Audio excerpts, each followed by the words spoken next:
പിന്നെ പറയാനുള്ളത് പോകുന്നതിന് മുമ്പ് നമ്മുടെ യാത്ര അവസാനിക്കുന്നതിന് മുമ്പ് നമുക്കൊന്ന് മനസ്സറിഞ്ഞിട്ടൊരു തൗബ ചെയ്യണം. വേണ്ടേ? നമുക്ക് എപ്പോഴാണ് മരണം വരെ പറയാൻ പറ്റില്ല. എപ്പോഴാണെങ്കിലും നമുക്ക് മരണം വരും. ഇപ്പം ഞാൻ ആലത്തൂരിലെ അവിടെ 16 വയസ്സുള്ളവർ മയ്യത്ത് വരും, 20 വയസ്സുള്ളവർ മയ്യത്ത് അവിടെ വരും, 22 വയസ്സുള്ളവർ മയ്യത്ത് അവിടെ വരും. ഈ അടുത്തൊരു കുട്ടിയുടെ മയ്യത്ത് വന്നു. AC നേരാക്കാൻ വേണ്ടിയിട്ട് ആ പാവം ബിൽഡിങ്ങിൻ്റെ മുകളിൽ കയറിയതാണ്. മുകളിൽ നിന്ന് വീണ് തലയടിച്ച് വീണ് മരണപ്പെട്ടു. അങ്ങനെ ധാരാളം. അതുകൊണ്ട് മരണം എപ്പോഴും നമുക്ക് വരാം. അപ്പോൾ നമ്മുടെ ദുനിയാവിൻ്റെ ആവശ്യം മാത്രം നമ്മൾ വാരിക്കാതെ ചെയ്തു പോയ പാപം ഒന്ന് റബ്ബിനോട് പറഞ്ഞിട്ട് നമുക്ക് എന്ത് ചെയ്യണം? യാത്ര അവസാനിക്കുന്നതിന് മുമ്പ് നമുക്ക് എന്ത് ചെയ്യണം? ഒന്ന് തൗബ ചെയ്യണം. അല്ലാതെ നമുക്ക് തൗഫീഖ് ചെയ്യണം. എല്ലാ കൊല്ലം അത് പറയാറില്ല, കൊല്ലം അത് പറയണമെന്ന് തോന്നിയതാണ്. മനസ്സറിഞ്ഞിട്ട് റബ്ബിനോടുള്ള പാപങ്ങളൊക്കെ നീറ്റി പറഞ്ഞിട്ട് അതൊരു സമയം സന്ദർഭം ഒത്തു വന്നാൽ നമുക്കൊന്ന് കൂടിയിട്ട് എന്ത് ചെയ്യാം? അത് തൗബ ചെയ്ത് നമുക്കൊന്ന് മനസ്സും ശരീരമൊക്കെ ഒന്ന് ശുദ്ധിയാക്കണം. അള്ളാഹു നമുക്ക് തൗഫീഖ് ചെയ്യട്ടെ. ഇൻഷാ അല്ലാഹ് അടുത്ത മാസം ജൂൺ 13-ാം തീയതി അല്ലെങ്കിൽ 14 അല്ലെങ്കിൽ 11 ഇൻഷാ അല്ലാഹ് ഞാൻ ഉംറയ്ക്ക് വേണ്ടി ഞാൻ യാത്ര പോവുകയാണ്. നമ്മളെല്ലാവരും എന്ത് ചെയ്യണം? ദുആ ചെയ്യണം. എൻ്റെ കൂട്ടത്തിൽ ഇപ്പോൾ വന്ന 200 ആളുകൾക്ക് വേണ്ടി ഇൻഷാ അല്ലാഹ് മക്കത്ത് പോയാലും മദീനത്ത് പോയാലും നിങ്ങൾക്ക് എല്ലാവർക്കും വേണ്ടിയിട്ട് ഇൻഷാ അല്ലാഹ് ഞാൻ ദുആ ചെയ്യും. അള്ളാഹു അതിന് തൗഫീഖ് ചെയ്യട്ടെ. ഇവിടെ വരുന്ന ആളുകളൊക്കെ എൻ്റെ കൂട്ടത്തിൽ ഇപ്പോൾ വരുന്ന ആളുകളൊക്കെ ഉണ്ട്. ആർക്കെങ്കിലും ഞാൻ ഉംറയ്ക്ക് വരാൻ താല്പര്യം ഉണ്ടെങ്കിൽ വരാവുന്നതാണ്. അള്ളാഹു തൗഫീഖ് നൽകട്ടെ. അൽഹംദുലില്ലാഹ്. ഇൻഷാ അല്ലാഹ് എല്ലാവരും മനസ്സറിഞ്ഞിട്ടൊന്ന് ആമീൻ പറയും. അള്ളാഹു നമ്മുടെ ദുആ സ്വീകരിക്കട്ടെ.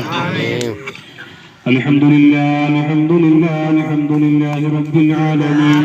اللهم صل على سيدنا محمد وعلى آل سيدنا ومولانا محمد.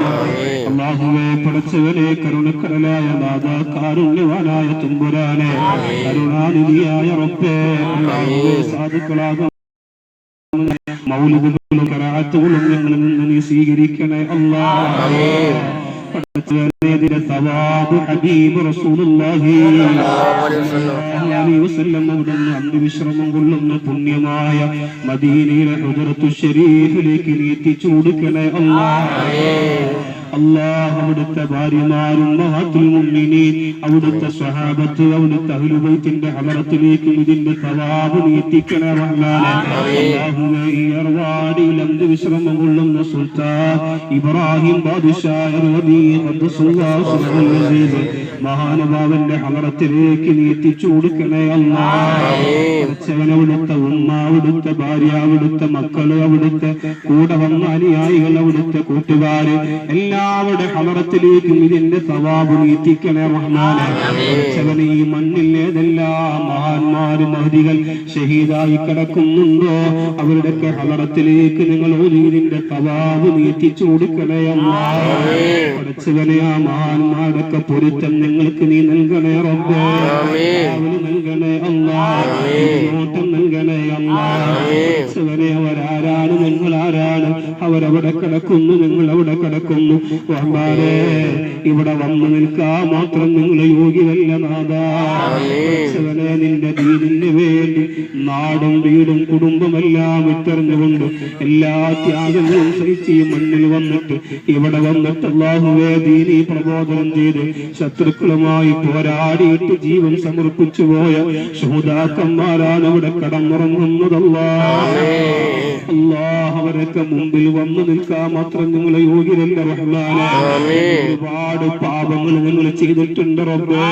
ഒരുപാട് ഹറാം നിങ്ങൾ കണ്ടിട്ടുണ്ട് റബ്ബേ. ഒരുപാട് ഹറാം നിങ്ങൾ പറഞ്ഞിട്ടുണ്ട് റഹ്മാനേ. മറ്റുള്ളവരെ കുറിച്ചും ഈബത്തും നമീമത്തും നിങ്ങൾ പറഞ്ഞിട്ടുണ്ട് റഹ്മാനേ. നീ നിങ്ങൾക്ക് മാപ്പ് തരണം അല്ലാഹ്.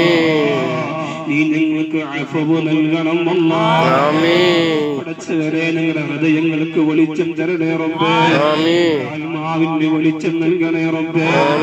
ശരീരത്തിന് ശുദ്ധി നൽകണേ റഹ്മാനേ. നീ എത്ര കാലം ദുനിയാവിൽ നിങ്ങൾ ജീവിക്കുമെന്ന് ഞങ്ങൾക്ക് ഉറപ്പില്ല റഹ്മാനേ. ചെന്നവർ നിങ്ങളുടെ കൂട്ടത്തിലുണ്ട് അല്ലാഹ്. കുട്ടികൾ നിങ്ങളുടെ കൂട്ടത്തിലുണ്ട് അല്ലാഹ്. ഉമ്മമാർ ഉപ്പമാരുണ്ട് റഹ്മാനേ. ചെറുപ്പക്കാരികളുണ്ട് തരണ്ട റഹ്മാനേ. മരണത്തിന്റെ മുമ്പിൽ രോഗങ്ങൾ പ്രയാസങ്ങളൊന്നും ഒരു കാരണമല്ല അല്ലാഹ്. ആരോഗ്യം ഒരു തടസ്സമല്ല റബ്ബേ. ചെറുപ്പമാണെന്നൊരു തടസ്സമല്ല റഹ്മാനേ. എത്രയോ ചെറുപ്പക്കാരാണ് പെട്ടെന്ന് മരിക്കുന്നതല്ലാഹ്. അല്ലാഹ് നിങ്ങൾ എത്ര കാലം ഇനി ദുനിയാവിലുണ്ടെന്ന് നിങ്ങൾക്കറിയില്ല റഹ്മാനേ. അല്ലാഹുവേ മരിക്കുന്നതിന് മുമ്പ് ഒരു ദിവസമെങ്കിലും നിന്റെ മഹബത്തിലായിട്ടൊന്ന് ജീവിച്ച് മരിക്കാനുള്ള വലിയ ഭാഗ്യം ഞങ്ങൾക്ക് നീ തരണമല്ലാഹ്. തരണമല്ലാഹ്. തരണമല്ലാഹ്. ഈമാൻ തരണം അല്ലാഹ്. തഖ്വ നൽകണം അല്ലാഹ്. ഇഖ്ലാസുള്ളവരാക്കണം അല്ലാഹ്. നന്മയുള്ളവരാക്കണം അല്ലാഹ്. ഞങ്ങളുടെ നിസ്കാരങ്ങൾ മുഴുവനും നീ സ്വീകരിക്കുക റബ്ബേ. ഇബാദത്തുകൾ മുഴുവനും നീ സ്വീകരിക്കുക റഹ്മാനേ. നേരത്തെ നിസ്കാരം മുടങ്ങാതെ നിസ്കരിക്കാനുള്ള ഈമാൻ തരണം അല്ലാഹ്. കിടക്കുന്ന എല്ലാ മഹാന്മാരുടെ നോട്ടം നിങ്ങൾക്ക് നീ തരണേ അല്ലാഹ്. ഇവിടെ കിടക്കുന്ന